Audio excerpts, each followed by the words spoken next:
আসসালামু আলাইকুম বন্ধুরা, আজকে চলে আসলাম নতুন একটি ব্লগ ভিডিও নিয়ে। তো গাছে দেখতে পাচ্ছেন কি সুন্দর পুয়ের ফল হয়ে রয়েছে। এই পুয়ের ফল দিয়ে আজকে আপনাদের সামনে একটি রেসিপি রেডি দেখাবো।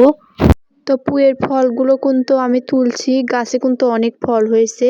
তো কার কার বাসায় এমন পুয়ের গাছ আছে অবশ্যই বলবেন।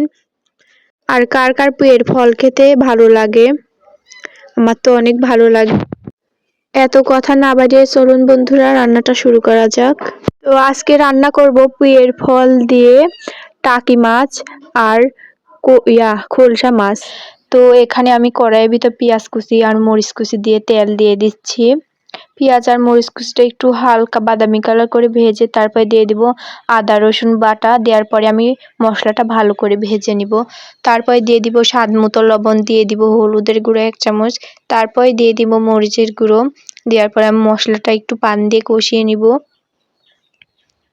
মশলাটা কিন্তু খুব সুন্দর করে কষানো লাগবে। মশলাটা কষানো হয়ে গেছে, এখন দিয়ে দিব আগে থেকে কেটে ধুয়ে রাখা টাকি মাছ আর খোলসা মাছ। তারপরে দিয়ে দিব আগে থেকে কেটে রাখা পুঁইয়ের ফল। দেওয়ার পরে সবগুলো আমি ভালো করে নেড়ে নিব।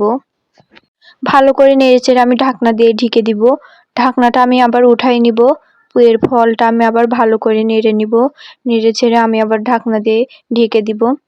ঢাকনাটা আমি এমন করে আবার উঠাই নিব। পুঁইয়ের ফলটা কিন্তু এড়িয়ে এসেছে, তো আমি আবার একটু নেড়ে দিব। ভালো করে নেড়ে ছেড়ে দেওয়ার পরে দিয়ে দিব পরিমাণ মতো পানি। পানি দেওয়ার পরে আমি ভালো করে নেড়ে তারপরে দিয়ে দিব আগে থেকে ভেজে রাখা জিরের গুঁড়ো।